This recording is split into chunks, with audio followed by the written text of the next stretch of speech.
Welcome to Fort Worth 148's podcast, where we meet to discuss Masonic topics and strive to build value in the brotherhood.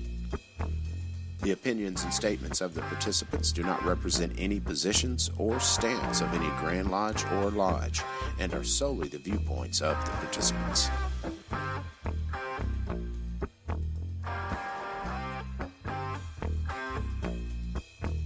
Welcome back to the podcast, brothers. This is Rhit Moore, past master of Fort Worth 148. This is Billy Hamilton, senior warden for Fort Worth 148. This is Gabriel Jagush, junior warden. This is Evve Kuykendall, master of ceremonies for Fort Worth 148. Oh, we're getting close, boys. I know.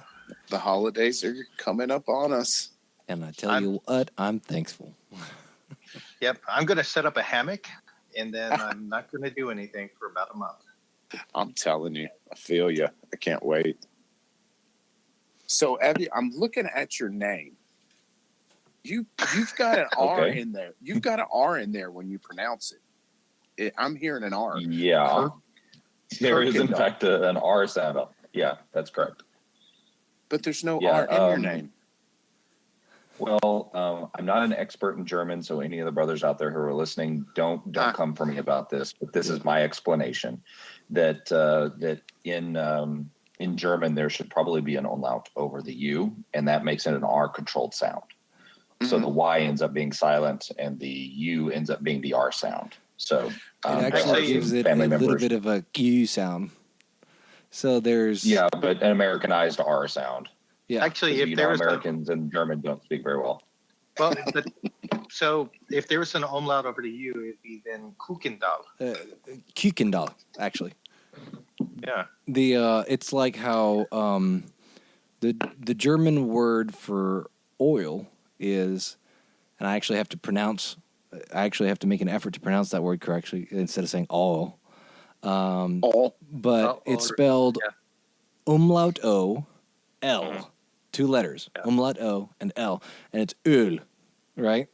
And so it's like the name that most Americans mispronounce as Goebbels, right? It's not how you say it. It's spelled in Romanized English. It's G-O-E, B-B whatever. The O-E means that originally it was one character, which was an O with an umlaut, and that's Goebbels, right? Yeah, actually, you're right. It is Goebbels. So a lot, however, that has become common parlance, right? So like, for example, Kuykendall has been normalized to become common parlance. So for us, that is the correct pronunciation because that is what we have adopted as it, right? So I've been thinking Kuykendall. Kuykendall. I didn't even Kuykendall. Yeah. No, when I was senior deacon, I kept introducing Evve as Evve Kuykendall. Well, in my defense, whenever people mispronounce my name, I pretty much just roll with it because I figure with a name like that, you've got to have a pretty good sense of humor about it. Dude, you're preaching to the choir. Evve Kuykendall is an easy name to say. So, Season 3, episode 16, the gang bullies Evve for his name. Shall we move on then? Yeah. It'll be the whole episode. Yeah. This is all conveniently lampshading my own last name, by the way. Exactly. Right? We're just going to make fun of Evve's last name and then just throw a lampshade on mine. We're just going to ignore that. All right. Let's have discussion questions, Rhit. Well, actually, I think we wanted to kick this one off about subscribing and feedback for the podcast. Oh, yeah. It's not something that we talk about a lot, but it is something that would help us as a podcast to, spread the word to other Masons out there that this is there because you see it all the time. What Masonic podcast do you listen to?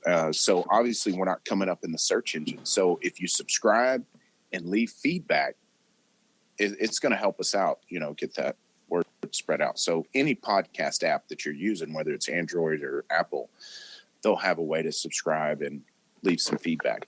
One of the benefits, too, is that you can usually set your podcast to automatically download the episode if you're on Wi-Fi. So that way you don't have to use data when you're out and about.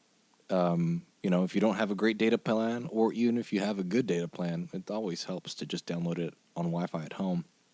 Yep. So yeah. Cool. Yep. So go subscribe. Yeah, and Por favor. And then rate us, please, because subscribing helps, but rating us brings us even more into. Yes. Subscriptions will bring us one level into visibility, but ratings and reviews is the bulk of it, actually, and that's actually the most important thing. Is ratings and reviews. We'd prefer 5 stars, but obviously that's entirely up to y'all. And I'd love to read some of the reviews. That'd be kind of fun. Yes, that's fun. Yeah, These guys are morons. They don't know what they're talking about. 5 stars. What'd you say, Evve?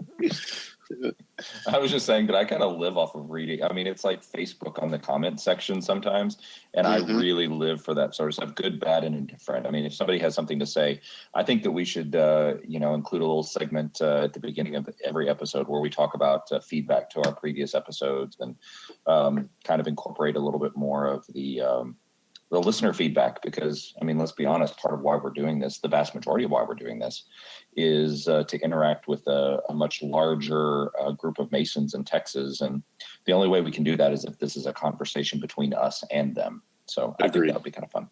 Yeah, no doubt. And I love that. I love that idea to where, we can even start pushing it out more and promoting that kind of thing, to leave us some feedback to chat about, because that's what's going to drive the content anyways. It gets tough coming up with it sometimes, so that'd be wonderful. Speaking of discussion questions, who wants to explain what a Masonic Passport is? I'm always surprised when it comes up, but it's like, I could see how that could be confusing. But who wants to explain what it actually is? Since as I was telling you guys, I have a stack of them that I have yet to sell that was given to me to do so. I will be happy to explain to everyone what the purpose is. So if you're not aware, a Masonic Passport is a little book that looks like a passport. And when you open it up, it has your basic Masonic information in it. And then it has pages. So that way, when you visit another lodge, you can go up to the secretary and say, "Brother Secretary, would you mind stamping my Masonic Passport?" And he will pull out the lodge's stamp and stamp it on there and note details about your visit. And then you can look back at it and say, "Oh yeah, remember that time I visited, Phoenix Lodge in San Francisco? Here's, the information about that with the date and the stamp and all that." So that's really what it is. It's almost like a regular passport. It has no real validity. It's just a keepsake. Yeah, just like you look through your passport, the real one, it shows what countries you went to and their little stamp. Same concept. And doesn't it have, or at least some of them I've seen, has a spot where the worshipful master and secretary sign. And I know you mentioned date, but you can look through, because there's a whole variety of them. Some have more information than others, different covers, but they're out there and they're cool if you're into visiting. Yep. And a lot of times it's just a great aid to memory, because how many times do you talk to somebody and you say, "How many lodges have you visited?" Or you ask them, "Hey, have you visited so-and-so lodge?" And their answer is, "Well, I honestly don't know." Yep. Because they think they may have visited that lodge. They have a pretty good feeling they did, but they can't actually recall it. Or they have a ballpark figure of how many lodges they've been to, but they don't really remember. Hey, it can help you organize yourself. There's always that factor of, once you get locked into kind of collecting those stamps, you start seeking out lodges you hadn't been to, which is a great thing. So Rhit, as a former secretary, I'm sure you've stamped your share of Masonic passports. Yes. Quite a few, actually. I don't even know how many. I would say on average, probably 5 or 6 a year. So times 7, whatever that is. Right. All right. So not pretty often then. Not as often as I think it should be, but again, they're not very commonly known. You know what I mean? And it, like I said at the beginning, it surprises me, but again, you can see how it's kind of confusing. What is it? Where do you even get it? Because you might see them at Grand Lodge in Texas on the table, but they're hard to find with all the other stuff. You know what I mean? Right. Well, if you're wondering where you get them, like I said, I have a stack of them. Send us an email. And little dough, and you can have one in your hot little hands. Okay, so I had another one. Since that one's so quick and easy, what do you guys consider an active Mason? Ooh, that's a hot button issue. Yeah. Is it getting though? controversial, aren't we? Okay. Well, it shouldn't be, but I think that it ends up being, just because there are so many different people's ideas of what constitutes active in a lodge. Some people would just call an active Mason somebody who shows up and signs in on the logbook, but I think that there's a little bit more that goes into it than that. So let me rephrase it then, because I can't see how snowflakies would take that as an attack on them, since they don't. Rhit getting insensitive. Yeah. So what standard do you have for yourself to consider yourself an active Mason? Like, what level would you have to fall below to where you're like, I'm just not active anymore? So there's different levels, I think. So if you're an active Mason, for me, I would think that means you at least go to stated meeting. If you are a participating Mason, you also go to called meetings and you participate in degrees and take an actual part in them. So I think there's different levels there. I like that. Yeah, that's a huge distinction, active versus participating, because I would fully agree with, I would say, hey, active is you go to stated, and then participating means you go to at least one called meeting a month, and you actually participate in that thing, whether it's through committee work and not just, hey, I worked on the committee outside of this, right? Because that's behind the scenes. So you're active, and actually it's participating, but it's not necessarily active, right? Because it's not in the lodge. And some guys have to participate behind the scenes, and that's it, and that's great.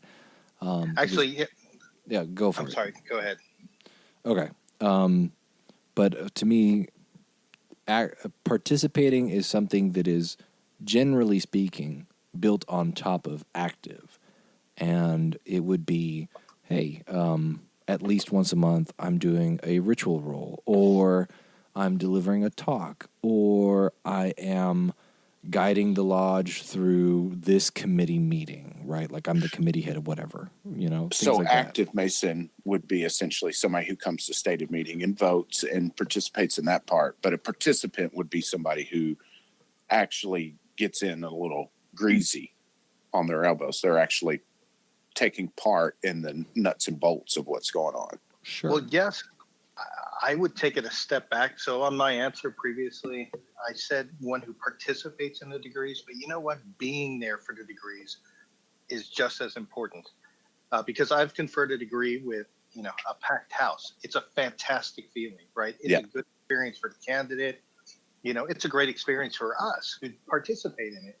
And then I've also conferred a degree to where you have just barely enough to have all of the required parts, and it could still be a good degree, but it doesn't have the energy of a packed house. Yeah, it doesn't have the same juice. Well, I would say that we've done degrees that have less than the required number of parts. Oh, we've doubled up on some.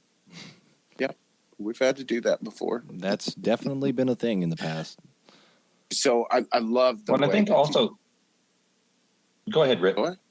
I was just going to say, I love the way you guys have dodged that question. That was so PC and beautiful. No, we provided the answer to your question. Bit deeper there.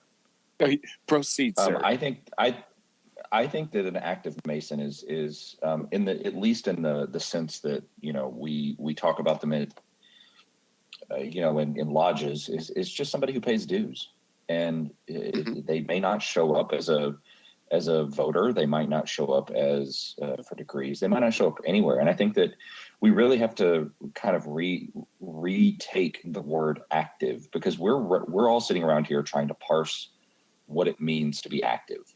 parsing Yeah. language right now, because active Mason is just somebody who pays dues. That's really all it boils down to. It's just a little bit above demitting, and it's Yeah. such a low bar to be an active Mason. And so we're trying to come up with words like participating Mason and I love it. That's a leading Mason, those sort of things. And we have to retake that word. Well, and I think you've got a great point, because if you look back in the history and in the books, because we talk about the grandiose time when we had 250,000 Masons in Texas and 2 million across the United States. You look in the sign-in book, only 10 to 15% are coming to the meetings still the same time. But those dues-paying members created these temples that we go to, these grandiose buildings. So there's something to be said. They need a title like they are an active Mason. Contributing. But I love the way. There you go. Maybe contributing's better. Well, but in the I would legal actually sense of the word. And so I think we do need to make sure that there is that distinction where if you are a dues-paying Mason, right, you are doing a service to your lodge by supporting it financially, but that doesn't mean that you're active, right? But we also need to make sure that we don't attach a stigma to being inactive, because you might not be participating, you might not be active and you may only be contributing, right, for any number of reasons, right? We've all known one guy who, he gets injured and, you don't see him for a long time, or he becomes a dad and things get really complicated, right? One of my best friends at work said that, he had a lot of kids really quickly when he was a Mason, and he had just gotten out of the East, and so he said, you know what, I'm going to really focus on my kids. And that was the correct decision for his family at that time, and he said, I paid my dues, and that was it. And that was the correct decision to make, right? But it does still have help to make some distinctions in terms of when you're talking about membership and trying to figure out who you might expect to see at the lodge. Yeah, and for me, when it comes to active Mason, it's a much lower bar as well, a little bit higher than Evve's, because if you're paying your dues, you are technically considered an active Mason. But if you haven't set foot in lodge and you're listening to podcasts like this and you're reading books, to me, you're still an active Mason, because you're trying to learn and apply those principles in some form or fashion. And if you can't make it to lodge, you're still actively pursuing the art of Masonry, if you're doing things like that. So I would consider you an active Mason. And that's why I love the term participant, because if you're a participating Mason, you could be considered as a guy that works in degrees and stuff and things like that. But, because the dues paying members that don't ever don the doors, they have their role. So I wanted to jump on top of that and add something that I was about to say, because I was actually about to talk about guys that are not active but still engage in Masonry in other venues. I would call them practicing Masonry. There you go. Practicing Masons, because they practice Freemasonry. They may be active in Freemasonry, but they practice it for sure. They use the lessons, they read, they practice it, they join charity organizations, do all these things that we expect active Masons to do anyway. Just because you're not active doesn't necessarily mean you're not a practicing Mason, right? So you have different aspects of it. Like you may be a participating Mason who isn't a practicing Mason, because you don't embed the tenets of the fraternity in your life, and you don't pursue self-improvement. Good point. Right? So you have to be both. You should at least strive to be active and practicing. You should, and if possible, shoot for participating and practicing.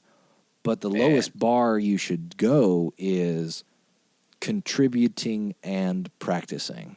But you should never drop to just contributing, right? You should always be practicing. What a great little exercise for a lodge. sit around and talk about different terms and levels of, because that's interesting. Because you don't have to be a ritualist or you don't have to be a historian to be a Mason. Right. No, that's an interesting take on it, because it's like you don't have to go to church necessarily to be a practicing Christian. You could still live the tenets in your daily life. You don't have to go to the synagogue to be a practicing, to be a practicing Jew. You can, as long as you live the faith and it's in your heart and you try to exhibit it every day, you are still a practicing member of that faith.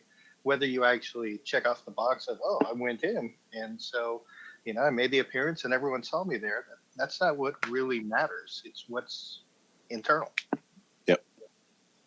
I think that it's important to note that none of us are trying to drag, those Masons that are just dues-paying, contributing members to their financial well-being of their lodge. I think that there, as Gabe said, there is a place for every Mason in every season of their life. And in some seasons of our lives, we're not going to be able to be as participating or as contributing to the lodge as perhaps we would like.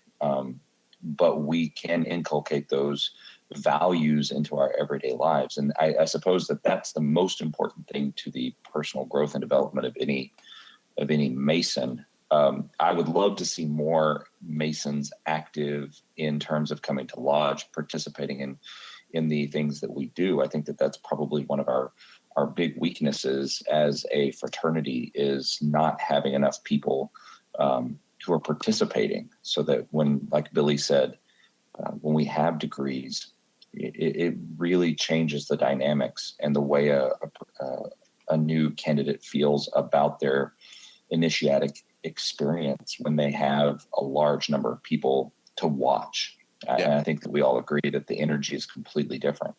So, I would definitely encourage everyone out there to participate as much as they can and be as involved in the daily goings on of their lodge as possible. But we all recognize there's a season for everything. Yeah. Let me add, you'll get out of it what you put into it. I will fight you in the street with a knife. You didn't have to go there, Rhit. Oh, man. Okay. Oh, Painful. Let's move on to episode content. I love you guys. Okay, so this is kind of a hodgepodge, right? We usually call these our Quarryman's Roundtables, right? And we have basically a number of subjects that we want to tackle, but none of them are, with stuff that we can construct a full episode out of. So every once in a while, we take some time out and we say, hey, guys, all this stuff that we wanted to discuss and talk about, let's all cram it into this one and roundtable them. So here we go. Let's talk about the first one. Rhit, introduce us. Plans for Grand Lodge. So Grand Lodge session is right around the corner. It's the third weekend of January. So the first thing I've got is I'm just a Master Mason. So, as our Grand Lodge set up, past masters and the principal officers vote at Grand Lodge. So as a Master Mason, why would you want to go? Because it's really fun. Why would you not want to go? That's probably a better way to phrase it, right? Because the thing that I think is the biggest, you're definitely going to be abreast of what's going on in your Grand Lodge and things like that, but you're going to learn how the proper from parliamentary procedure to how committee reports should be presented, the whole gambit.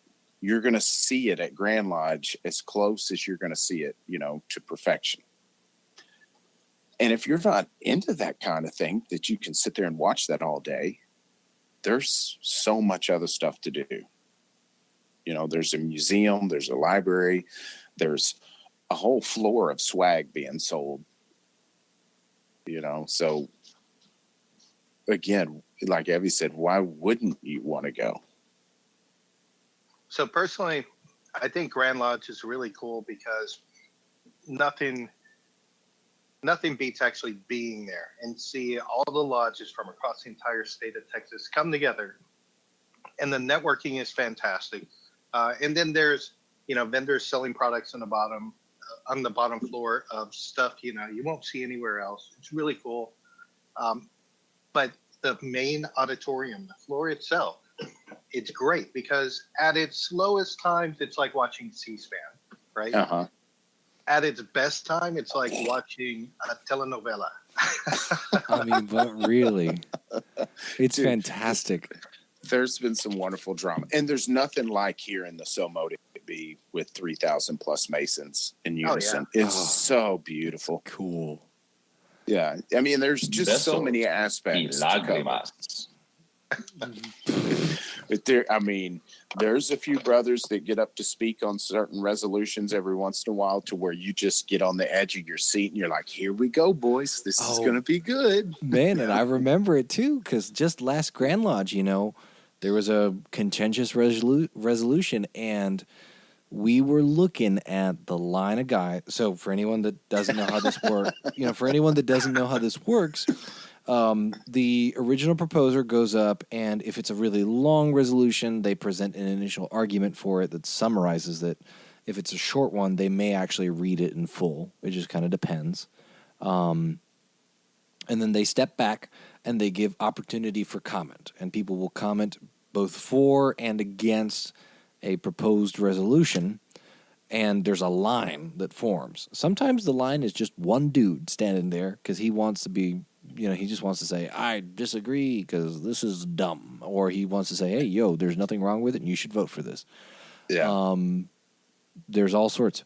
But every once in a while, you will get a resolution where, oh gosh, I mean, you'll get like 15 guys in the line, and inevitably somebody sends a poor district deputy to go stand at the end of the line and tell people, nope, sorry, no, we're not adding it, which gets, so that happens. I don't remember if it happened at this Grand Lodge or not, but there was one where we had like 12 guys standing in line waiting to just open up the door of discussion rather violently, And we were sitting there like, oh, wait, it's going to happen. This poor guy's going to get torn apart. And it's done in such a gentlemanly fashion that it's just, it's poetry in motion. It's so you and fun I to have watch. different definitions of gentlemanly, but okay. Yeah. It's Sometimes usually done. It could get a little country every once in a while. It wouldn't be Grand Lodge of Country Texas. gentleman. It wouldn't be Grand Lodge of Texas without a bit of little country debate. There was one Grand Lodge, I won't say what year, and I won't say who, but somebody was standing up to make an argument for something, and he ended his argument with a very forceful point, and basically trying to make brethren feel bad if they didn't vote one way or another on the thing. And in response to it, he got booed by the entire auditorium. Yeah. Which was something Yeah. I never thought I would ever see in my life. I was, wait a minute, you can boo in Grand Lodge? Dude, man, you can lose those guys so fast. It's a really unique experience. So you need to make plans. Right, and make plans to stay after the vote, because a lot of people leave and there's still committee reports that have to be read out. And Some sometimes super important ones. Yeah, that have to be voted on. So if you're going to stay, don't just show up and see the vote for who becomes the next Grand Junior Warden. Stay afterwards, because there's still business to be done. Yep. And of course, we get down there, or most of us get down there on Thursday night, and we have some fun that night too. But Friday night, there's a big shindig at the backyard that Waco 92 puts on, and it's so much fun. I think we do more masonry there, in that little 2-hour span than we do the whole weekend. Yeah. Go for it. I don't know about you guys, but the next morning, my throat always hurts and I'm losing my voice because there's so much conversation going on, but the music's going on at the same time. So you're sitting there yelling at each other, but it's awesome. Yeah, it is. I would say that pretty much every moment you're outside of actual Grand Lodge communication, right? The tiled environment. Like every moment that you're not by yourself outside of it is the very pinnacle of what I call parking lot masonry, right? Yeah. You know, yeah. that's in my opinion, that's the most important kind of masonry, right? It's a lot of fun anyway. Parking lot masonry is where all the important discussions happen and where all the best mentorship happens. And, you know, it may not physically occur in a parking lot at Grand Lodge, but, you know what I'm talking about. Right. Yeah. Yep. And you'll find yourself in unusual situations, like playing Cards Against Humanity with someone that you're like, I would have never expected you to play this game. Yeah. No, just having a blast. So, I mean, if you hadn't made plans, do it now. Third weekend in January, book a room.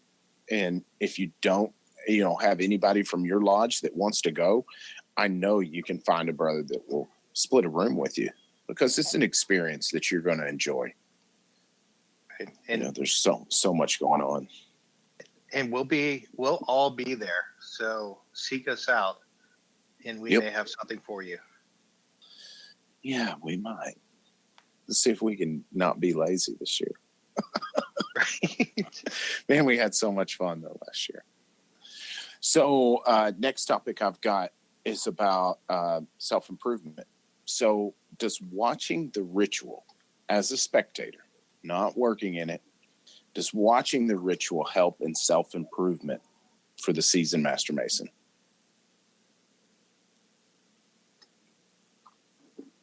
Yes. There you go. I was waiting on somebody. I didn't want to be the first one to get, I feel like I've been the first to talk a lot of times. So why do you feel that way? How does watching the ritual make you better? Well, I mean, for instance, personally, a couple of nights ago, our lodge just put together a fellow craft mason's degree, and listening to the lecture, I was sitting there just blown away, not only by the presentation, because Gabe did an amazing walking lecture for the fellow craft degree. So shout out to him. I was sitting there kind of in awe of the information and was just sitting over there. I've been through the fellow craft degree. I've put on a number of fellow craft degrees and been participant in them. But, listening to it, it really made me reflect on those lessons and why I really, really love the fellow craft degree so much. There's so much there, and there's no way that I think you could spend a lifetime studying the lessons of the fellow craft mason's degree and never really even scratch the surface. So absolutely, I was sitting there just blown away by the amount of information that I was thinking about, even though I've heard it dozens of times and talked about it with other brothers dozens of times and spent hours reading about it. I learned something new. And if you're even a halfway thoughtful person, I can't imagine not being able to sit in a degree and glean something from all of the lessons in every degree, whether it's the EA degree, the FC degree, and certainly the Master Mason's degree. Okay. That sound good to y'all? I mean, it's really hard to elaborate on that other than there is a moment of inspiration that can strike you at any time. Mm-hmm. And I've had this moment in all sorts of ways as relating to degrees where, I'll be in a degree being one of the conferring officers, and I'll have a realization of, oh, that's what this means, right? Like that's why we turn this way, or that's why I make this hand motion or whatever. Or it'll be in a degree practice and we're trying to, organize everybody and we're just running through the tactics of the degree and not really focusing on the words. And then you suddenly realize, oh, that's why you might gain a meaning of something, or you might go, oh, that's why we have to have this guy here, because physically it makes more sense during the ritual, right? Or whatever. You might be reading about the degree and suddenly understand something. Oh, that's this biblical reference. I get it now, right? There's a lot of, oh, I get it. But you have to be open to the possibility of learning something from a different experience, and you also have to be in that different experience. So if you're used to conferring degrees or participating in degrees, try and take the time to be a sideliner and just watch the degree. And that's one of the best things you can do, because if you're hardwired where, like, oh yes, I do, junior warden in this degree and senior warden in that degree, and I'm the captain of the host in this degree, and I'm the prelate for whatever, doesn't matter. But you have these roles that you know how to take, and you've mastered them and whatever. And then when you jump out of those roles and you give yourself the opportunity to view it from a completely different angle, which in some case your completely different angle may have to be observing it as a spectator if you can do every part in the degree, right? And that's when you start to open yourself up to, oh, I get it. Yeah, those aha moments can happen a lot. It's fertile ground for them. I think it's helpful to watch it being conferred and put on by other people too, because sometimes you'll hear yourself, right? You find your own cadence and style and words in points that you emphasize, or hand gestures that you do. Sometimes watching someone else do their interpretation of it, their cadence, their motions, and so forth, it emphasizes parts that you didn't really focus on before, but it calls it to your attention and you pull something out of it. I've had that several times where I watch something and I'm like, you know what? I'm so focused on this part, I didn't even really consider the ramifications of what's done here. I didn't think of putting the emphasis on this aspect of it. And it's like you see it in a whole new light. Yeah. No, absolutely. It's like Gabe said, looking at it from another angle. It's like the old tale about the elephant. Everybody's feeling on a different part. Right. So you get a full view, from that spectator seat. So I also think that there's a certain degree of you have these moments whenever you might be participating in the degree, or I think especially as a sideliner, where you suddenly realize that this is changing someone's life, specifically the participant. Yep. Because you have that awe and that reverence, and you see the look on their face when you drop the truth bomb on them, or you drop that knowledge bomb on them, and suddenly they get that look. And we had an EA that we initiated not long ago, who I felt like, when the moment happens that we all kind of know about in the EA degree, or we all kind of the culmination of it, the look on their face is just inspiring, because that you just did something that changed their life and the way that they are going to look at the rest of their life forever. Yeah, and that's an awesome experience. Sometimes it's hard not to be a little jealous and say, man, I wish I could do that all over again. That's the truth. But I was going to say, Evve, I think you gave us our new hashtag. I'll beat David Gill to this. Hashtag knowledge bomb. I love knowledge bomb. Okay. Hashtag knowledge bomb. So if the ritual does, if just being a spectator alone, I mean, that kind of being a participant obviously means it's going to be even personified a little bit more in a sense. But if being a spectator alone helps in self-improvement, is that enough? Is that like all we need as Masons is to either participate or watch degrees to self-improve? Yeah. Now that I think is where we get into the deep end of the swimming pool, as Gabe and I were talking about in a recent discussion. This was actually a really great discussion. Yeah, talk about parking lot masonry, literally. I really think that it's right. I think that it is. Oh, go ahead. No, I was going to say, with one of the participants, he called me. That's what inspired this. Who? B-Dubs. Oh, of course. Oh, yeah, I gotcha. Oh, he ratted on us. Okay. Listen to him. Yeah. Here we thought we were all being discreet in our parking lot masonry. No, he's political. No, I think.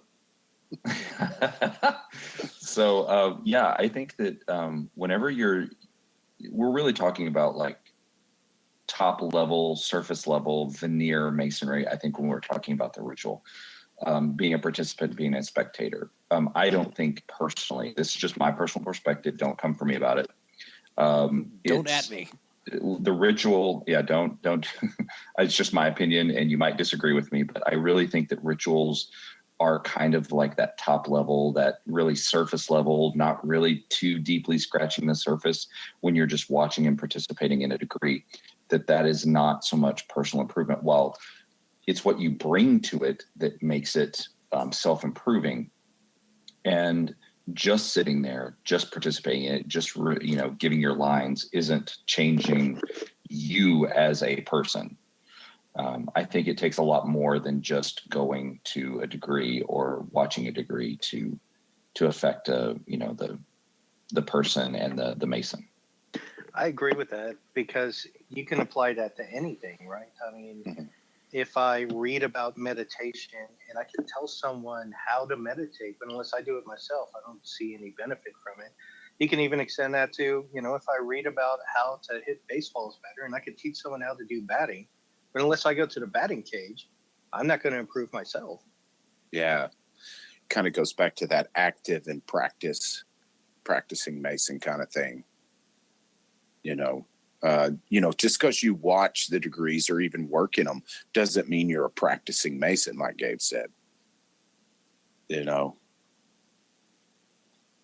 So what can a lodge do to facilitate those kind of things? To inspire guys to get on that journey. Take the degree seriously. Well, personally, absolutely. I agree with Billy 100% with that. Make it serious and don't half ASS it. It is absolutely necessary to take the role that you were given seriously. Yeah, and let's just say that is the case, because outside of the ritual, because we do establish that well done ritual does help in self-improvement. So what could a lodge do outside of the ritual work to help in that self-improvement? Well, going back to our conversation in the parking lot, I really think that setting up opportunities for organic brotherhood to happen is key. I don't think that brotherhood really happens in a degree. Think about what happens. We were conferring the the fellowcraft degree a couple of nights ago, and the such an important part of the brotherhood that happened was while we were setting up, and we were just kind of shooting the breeze while we were getting things ready, while our candidate was getting prepared and all of that stuff. So that was the organic off growth of a formalized event. So it's not so much the formalized event, in my opinion, that does it. It's the stuff that surrounds it, the stuff that preludes it, and the stuff that happens afterwards. And it's the lodge's role to set up those opportunities for that organic brotherhood and that organic growth to happen. So give me an example of something of that situation to create that organic. Well, I think one of the examples that I've used most recently is we have our new candidate night. Every Monday night, our new potential candidates come up to the lodge and they sit around a table, and a master mason usually leads them in some sort of discussion, kind of as a bumper car kind of experience, where they just kind of meander through some of the things that they need to be prepared for as they're getting ready for their journey in Masonry, and preparing to be part of our lodge. And as we're determining whether or not they are suitable material to be a member of our lodge. But afterwards, there are so many times whenever it happens in the parking lot, or it happens, they go out and those guys, involve themselves in, some after event fellowship. And that's the organic off growth that I'm talking about. That it's not so much the sitting around the table that made it grow. While that absolutely helps, it sets the stage for the after conversations, the stuff that happens organically between people that you can't predict, you can't script, you can't write a curriculum for it, you can't write a degree for it. It just happens between 1, 2, 3, 5, 10 brothers. All of a sudden, it becomes a moment that you remember and that changes you. And that's what we need to be in the job of creating more often. No, I've referred to that often as campfire masonry, because there was a time that I had a bunch of brothers in lodge that we would always get around some kind of cauldron or something and make a fire, roast some kibosses or whatever. And man, we had some great times, and was practicing masonry right in somebody's backyard. And it was very memorable, and some good things came out. And I think that it's the lodge's role to create an environment where those things can happen, by setting up the Master Mason night where everybody gets together and talks, and then afterwards something organic happens, or doing the degree, having some time kind of really segregated for just post-degree chat between the degree team or the degree team and the participant that isn't part of the degree. And something magical will happen. Just give it the opportunity, but lodges have to get that opportunity. And I think that that's the challenge as I see it. What do you think about that, Gabe? Because I know that you had some thoughts about it as well. Yeah. Because I think that unstructured environment after the degree or after stated or whatever is I've already mentioned that that's the parking lot masonry, right? Where the best mentorship happens, where the best conversations happen. It's very valuable to factor that, hey, when you tell people, hey, I'm going to be home at around so-and-so time, make sure you factor that into it, right? The way that I look at Freemasonry is that the most value that you're going to get out of it is by living your friendships that you have made with other Masons, right?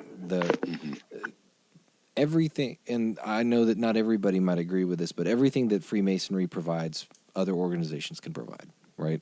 Your church can provide it, service organizations can provide it, esoteric mystery schools can provide it, college fraternities can, whatever. It's just so happens to be that Freemasonry provides many of those things, if not all of them, all at once and in a very convenient package.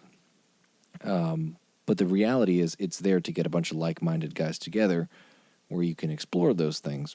So the best opportunity you have to get a benefit out of it is living those friendships, right? Which one of the best ways is parking in the parking lot, Yeah, I think a great example is the podcast we did out at Ricky's house with DP. I mean, that was a moment I will not soon forget. Yeah, absolutely. We're helping a brother move out of his house, right? And if it's just brothers there, right? Man, y'all are going to have some really good conversations. Yep.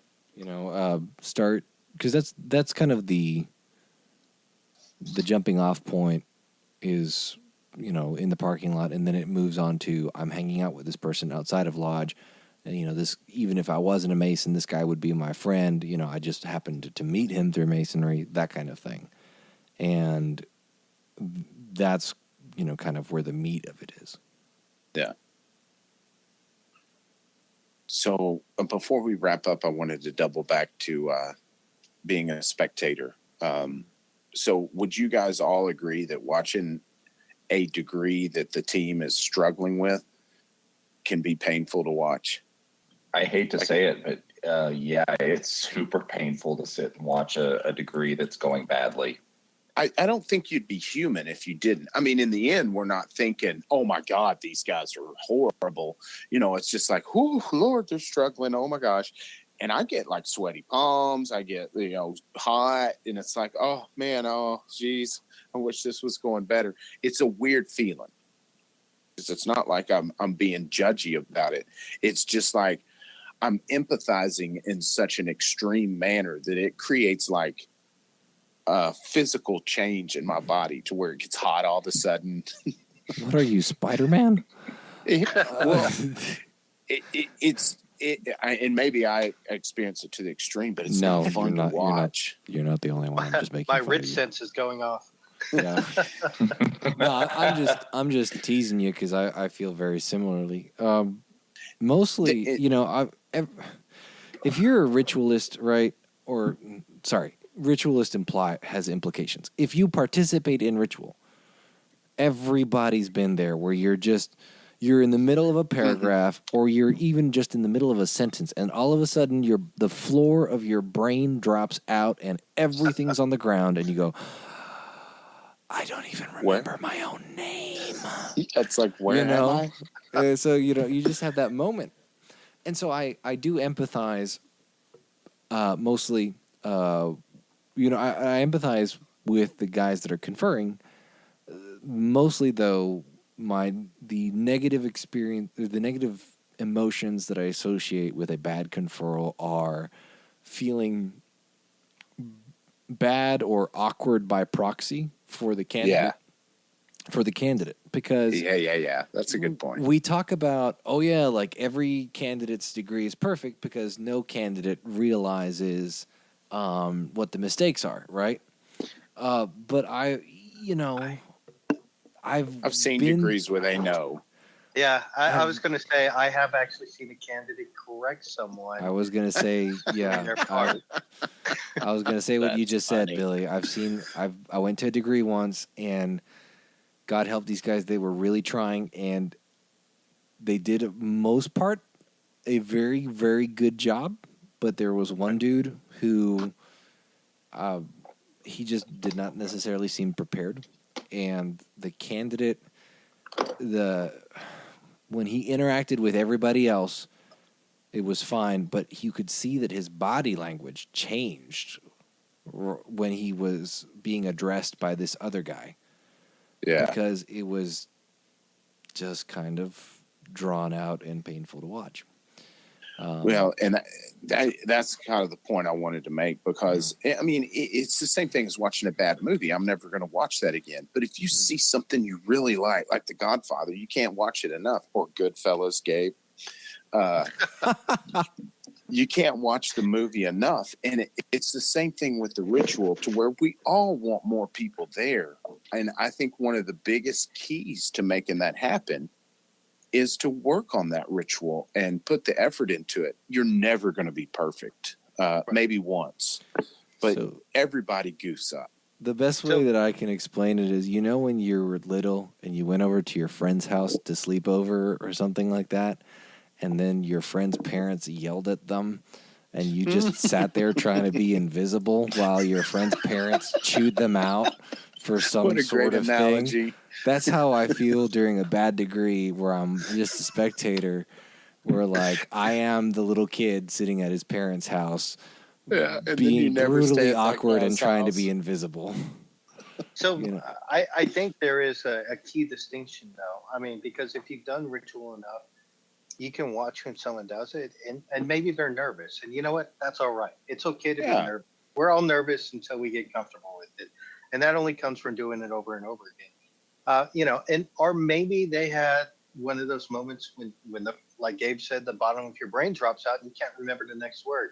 I've been up there before myself where it's like in the middle of the obligation, you're going and you're like, I got this. And then you hit that spot and you're like, oh crap. And you got to go through it in your mind until you pick up where you were before. That happens. And you know what? That's okay too. I think what's not okay is if you volunteer to do a part and then you make no effort to learn it, and I've seen this happen, you can tell when it happens that it's like he didn't practice. No, that's when those feelings happen. Yeah, and that's kind of the biggest thing where like I'm not talking, at least my understanding of this conversation has not been people who make mistakes in ritual, or who maybe you got something wrong in it when you're conferring it. Like my understanding of this is like when you're looking at a train wreck, right? Right. That's where it's, and then you'll get the guys that always say, you got a really good degree. Right. Please don't tell him that. Yeah. Because he knows it. And, because when you get one of the ones where hell, I saw an entered apprentice degree where the guy knew that wasn't the way it was supposed to go. Not because he had read up on it, but just because there was no way that it made sense, right? Yeah. And somebody told him, you got a really good degree after that. There was a little bit like of a flash of emotion that crossed his face. And it was just like, no, because it's kind of insulting, right? Yeah. If somebody tells you, oh, yeah, you got a great degree after something that was not a great degree. Right. That's almost. Like you're setting a standard that you don't want to set. Right. Say something different. Well, congratulations. That's almost like, hey, I'm glad you survived that plane wreck. Only 4 people died. You got a really good flight. You got a really good flight. So, but as a counterpoint though, one of the best degree experiences I've ever had was during one of the worst conferrals, right, I've ever experienced. I was a candidate along with another member of this podcast. And we were told beforehand, guys, this is going to be a show. And they warned us. I'm going to preface it right now. And they warned us about it.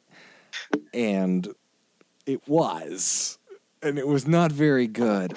But we enjoyed the hell out of it and had a great time. And there was a lot of laughing, even though we weren't supposed to be laughing. Right. And then, we finished the degrees and we all agreed, wow, that was terrible and so much fun. And we've had a great time with those degrees. And we've been, now, we're part of, all the guys that got initiated are part of the degree team. We're working towards it and improving it, right? But we were all very upfront about, hey, this is not going to be a great experience, but you're going to be okay. And it was just the honesty of it that made it worth it. Yeah. So before we get too short on time, I want to cover this last topic real quick about it. I'm mainly focused on the Grand Lodge building because it's something we all have in common. But there's a lot of lodges, from small to bigger lodges, that have buildings that they're struggling to pay for. Mm-hmm.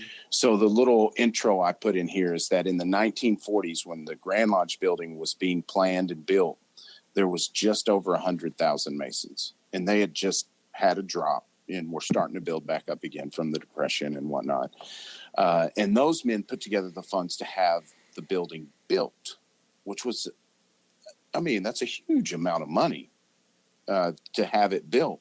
So fast forward to 2019, and we've got somewhere around 70,000 Masons. And it's not like this problem just happened 2019. But if we have the money to maintain it, we barely do. So where did we miss the fork in the road? If 100,000 Masons could raise the money to build that, which is probably 6 to 7 times more than the money it takes to maintain it, if not more, why can't 70,000 Masons pay to maintain it? What went wrong in the past? Well, I would probably posit that it has something to do with people kicking the can down the road and going for the cheapest option when it comes to maintenance issues. I know that I've seen that very often where budget is considered the priority in most lodges. And when it comes to building repairs, you go with the lowest bidder because it's the cheapest, and that's going to be the least impact to the lodge. And then all of a sudden, that you got what you paid for. And so now you kick down the can down the road, and you kick the can down the road, and suddenly what would have cost, X now costs Y to repair. And so it's about, and I'm not trying to throw our predecessors under the bus, but I kind of am going to end up throwing them under the bus. It's poor stewardship and brothers not holding people accountable and saying it, the argument that I make is it's a doctor heal thyself situation. It's great that we have scholarship funds. It's great that we have all these charities that we do, but what's the point of doing it if we can't afford our lodges? So we have to maintain our own lodges. We have to maintain our facilities before we can go out in the community and do the things that we want to do. We have to make sure that we are a stable, sustainable, and an organization that is paying its bills and taking care of itself, so that we can do what we are really here to do, which is make good men better. Charity is great, but if your lodge is falling apart and it hasn't been cleaned in 6 years and you're having a membership problem, maybe you need to start thinking about doing what you need to do in your lodge to maintain it, rather than trying to be an outward facing organization when what's inside is failing. Yeah, and I think you kind of hit the point that inspired this whole thing, because I was down at Grand Lodge the other day, and the landscaping was not up to par. There were clearly bushes, that needed to be trimmed away from the building and things. And it wasn't like you went up there and were like, oh God, it's horrible. But it's just little things. But it is kind of emblematic of a lot of lodges across the state. And it kind of inspired the thought of what was it like in the, that span from the 30s to the 60s when all these lodges were being built and looked brand spanking new. What kind of impression did that have on the immediate community? I mean, it had to be good. Who wouldn't want a beautiful building built in their neighborhood, Right. And somehow, somewhere along the way, it's like we put them on the back burner. Like they would just always be there. And more importantly, I mean, who would want a beautiful building back in the the 20s, 30s, and 40s? But also, who wouldn't want to go to a lodge that is this grand edifice of architecture, as opposed to a corrugated tin building on a parcel that is outside the city limits in a giant field surrounded by like swamp? Yeah. I mean, and that's what's happening, is that whenever we are selling these buildings, and and if it happens at Grand Lodge, well, what's the alternative? I mean, if our Grand Lodge building goes away because we haven't been good stewards of it, because of maintenance, or because we can't afford it anymore, what's going to happen? So are we going to have the membership that we really need and is going to draw people in? I mean, that's an important question to me. No. So what happens is, if we lose our Grand Lodge building, we rent out offices somewhere else, and we don't control it. And more than likely, those offices would only be used for conducting actual business. It wouldn't be used for conferring rituals or anything like that. So you wouldn't have that. You wouldn't have the history, and we would be meeting in cheap hotels every year for annual communication. And actually, maybe that's not fair, right? I mean, we'll be meeting in hotels, and Yeah.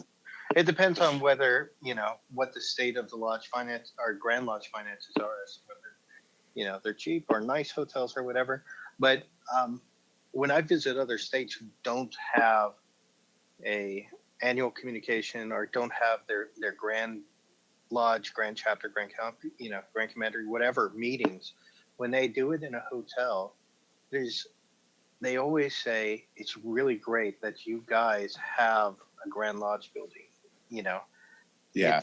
it's nice to have a home. I've talked to many Masons in other jurisdictions that do the hotel thing. Yeah. None of them like it.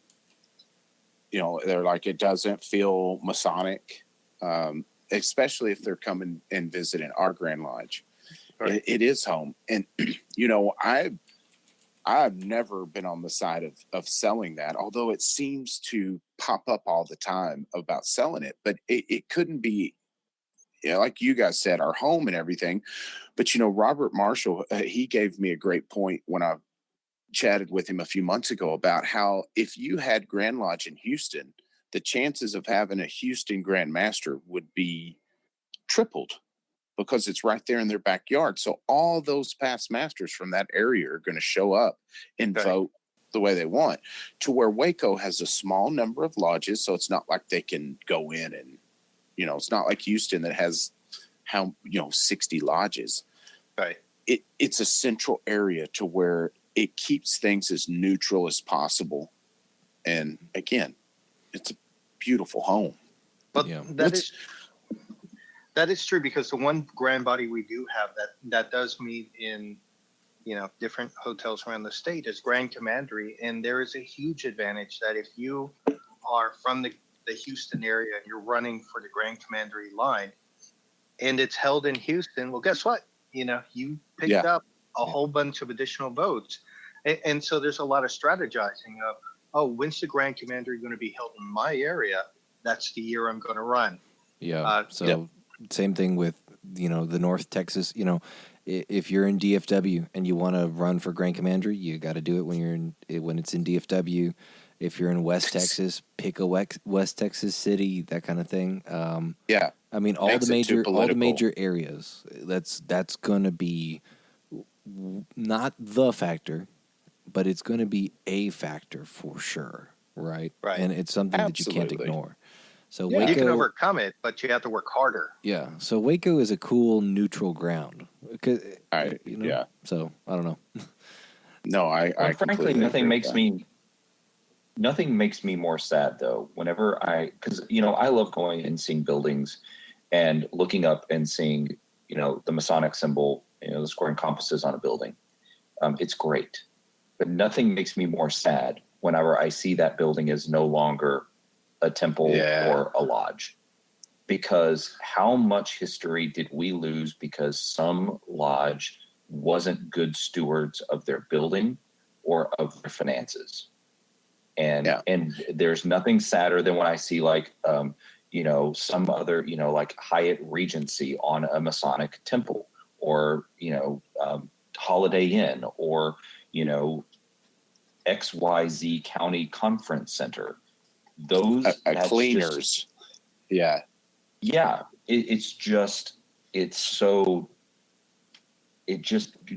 grates on my nerves so much, because that's history. That is us being sold to some corporation and sanitized, and the only thing that remains is a square and compasses on the outside of the building that was etched into the building, you know, in the 1940s. And if that, we've lost something. We've lost a piece of ourselves when that happens. And if we allow that to happen to our grand buildings in Waco, we've talked about the political ramifications, but what happens whenever that now gets turned into the Waco Conference Center, or the the Baylor University, you know, extension office for student alumni affairs, or whatever it gets turned into? What have we lost because of it? Yeah, it'd be painful to drive by. Yeah, and it's just that sort of thing destroys me, and I see it happening at the Grand Lodge level, and I see it happen at lodge levels, and it just really, it's painful. I was a member of a lodge that had to sell their building whenever I first become part of Masonry. You know, the lodge began falling into disrepair. The money wasn't coming in.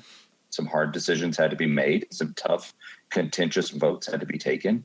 And at the end of the day, a beautiful building is going to be is being sold, and it's going to be replaced with a nondescript, you know, community center style building out in the middle of nowhere. Right. And that hurts. sometimes those choices too are made without really thinking through the ramifications or looking at the actual costs that would go into selling the building and moving in somewhere else, because you're going to have to go somewhere.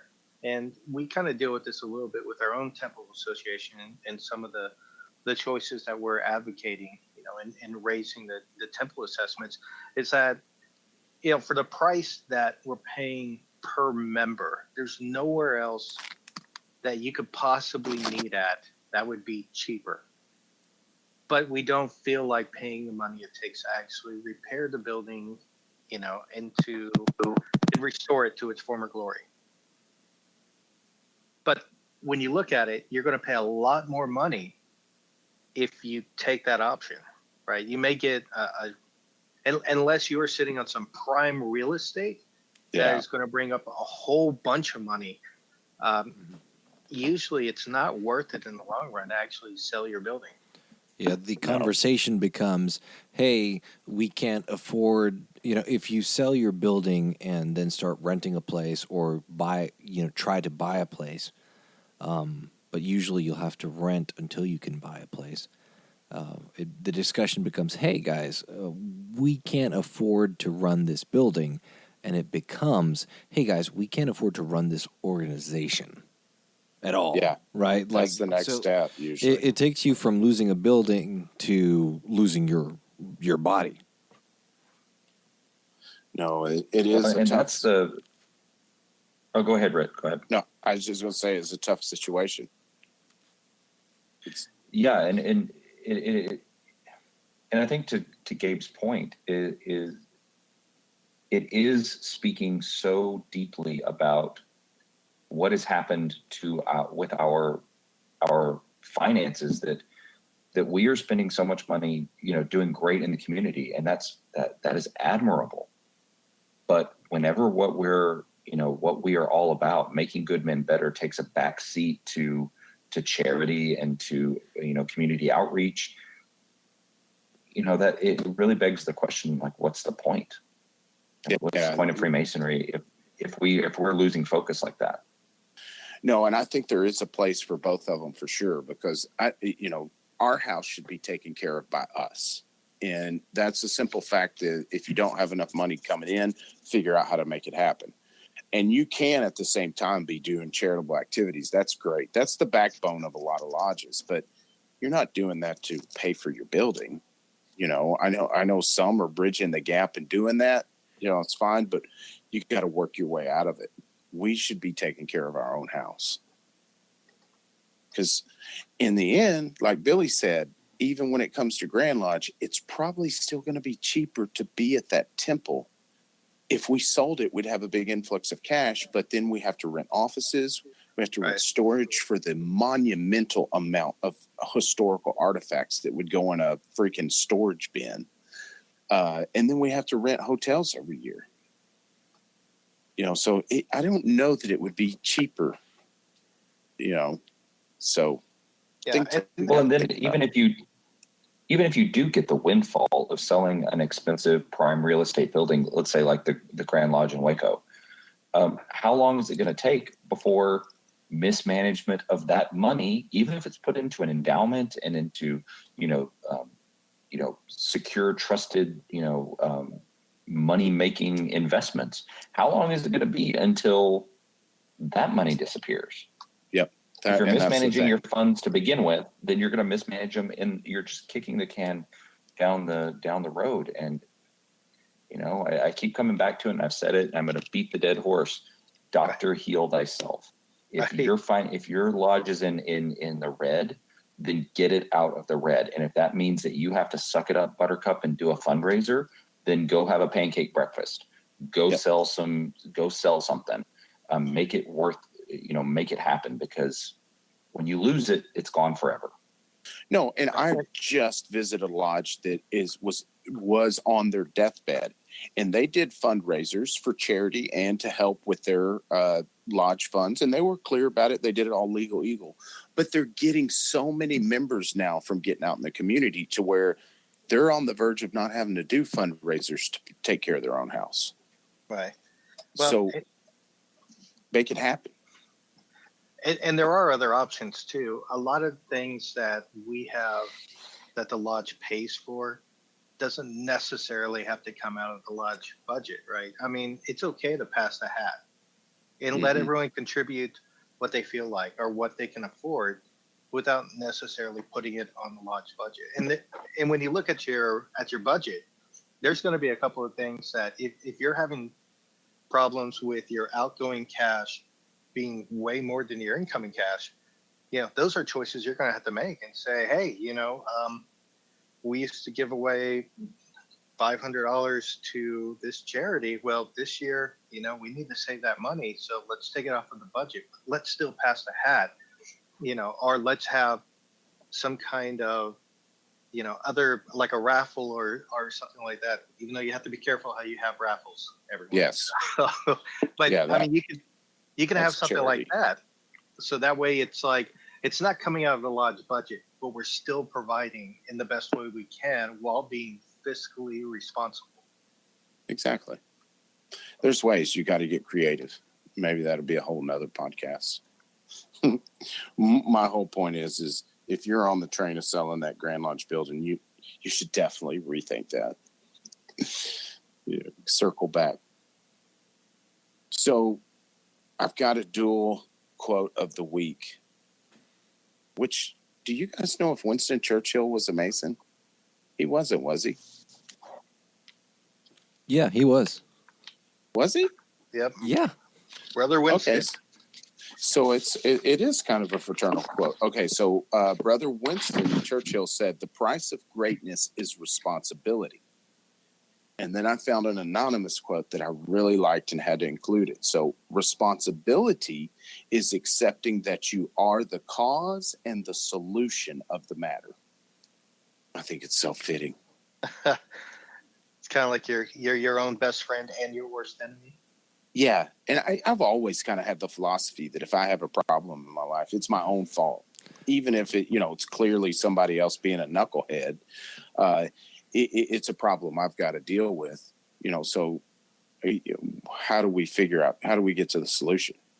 Right. And I think once we all get to that mentality, we're going to figure out ways to make it happen.